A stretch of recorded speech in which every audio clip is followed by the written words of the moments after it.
दिल्ली और आसपास के क्षेत्रों में 19 दिसंबर से 20 दिसंबर के बीच हल्का से मध्यम कोहरा छाए रहने की संभावना जताई गई है। अधिकतम तापमान 22 से 25 डिग्री, न्यूनतम तापमान 8 से 10 डिग्री सेल्सियस के बीच रहने के अनुमान है। सुबह के समय विजिबिलिटी घटने से यातायात प्रभावित हो सकते हैं और आने वाले दिनों में AQI 400 के ऊपर जा सकते हैं। पूर्वानुमान के अनुसार अगले 4-5 दिनों में हवाएं कमजोर पड़ेगी और प्रदूषण गंभीर हो सकती है। की मौसम की बात की जाए तो प्रदेश में 19, 20, 21 दिसंबर को मौसम साफ रह सकता है। तारीख को भी घना कोहरा छाने के साथ ही कई जिलों में शीतलहर का अलर्ट जारी किया गया है कि 20 से 21 दिसंबर को प्रदेश में मौसम साफ रहने के साथ ही घना कोहरा छाने की संभावना जताई गई है। 20 और 23 दिसंबर को प्रदेश में मौसम साफ रहने के साथ ही सुबह के समय कहीं कहीं छिछला सा मध्यम कोहरा छाने की संभावना जताई गई है। बिहार में इस समय कड़ाके की ठंड और घने कोहरा का दौर है। कई जिलों में पारा 10 डिग्री सेल्सियस से नीचे चला गया है। पूसा और भागलपुर जैसे इलाकों में मौसम विभाग ने 22 दिसंबर के बाद शीतलहर और घने कोहरा की चेतावनी जारी की है, जिससे दृश्यता कम हो रही है, सड़कें और हवाई यातायात प्रभावित हो रही है। हिमाचल प्रदेश में बीते 2 माह से ड्राई स्पेल चल रहा है। अक्टूबर में बारिश और बर्फबारी हुई थी, लेकिन उसके बाद ही मौसम रूठ सा गया है।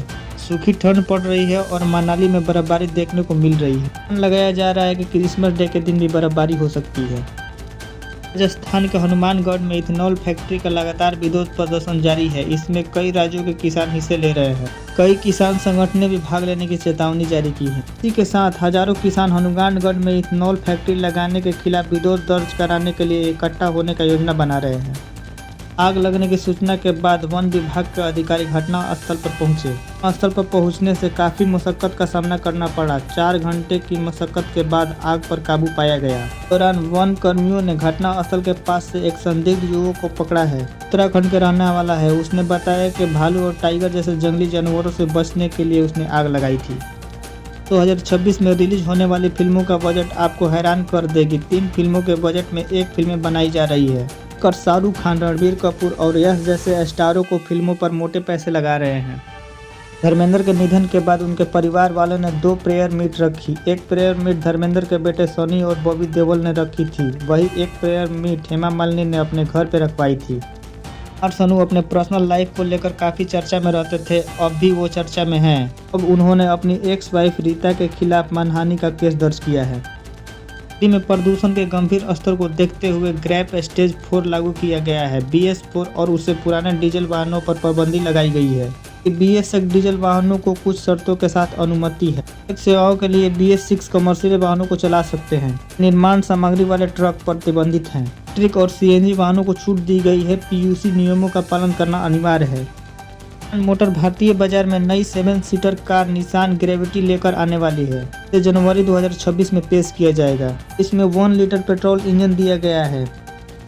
RBI ने आज गुवाहाटी कॉर्पोरेशन अर्बन बैंक की बिगड़ती वित्तीय स्थिति को देखते हुए कार्रवाई की है। RBI ने बैंक खिलाफ कार्रवाई करते हुए ग्राहकों को द्वारा विड्रॉल की लिमिट को भी 35,000 रुपये का फिक्स कर दिया है। यानी ग्राहक अब अपने बैंक खाते से 35,000 रुपये से ज़्यादा नहीं निकाल पाएंगे। हालांकि ये प्रतिबंधित सिर्फ एक बैंक के लिए है और बाकी बैंकों इसको कोई असर नहीं पड़ेगा। बैंकिंग सेक्टर में कैरियर बनाने वाले युवाओं के लिए सुनहरा अवसर है। बैंक ऑफ इंडिया ने वर्ष 2025-26 के लिए क्रेडिट ऑफिसर के पदों पर भर्ती निकाली है। बैंक कुल 514 खाली पदों को भरने जा रहा है। इच्छुक उम्मीदवार 20 दिसंबर 2025 से आवेदन कर सकते हैं। हफ्ते के चौथे कारोबारी दिन यानी गुरुवार को शेयर बाजार मामूली गिरावट के साथ बंद हुआ। शेयरों वाला BSI सेंसेक्स 77 अंक गिरकर 84,481 के स्तर पर बंद हुआ। वही NSI निफ्टी 3 अंक गिरकर 25,815 पर बंद हुआ।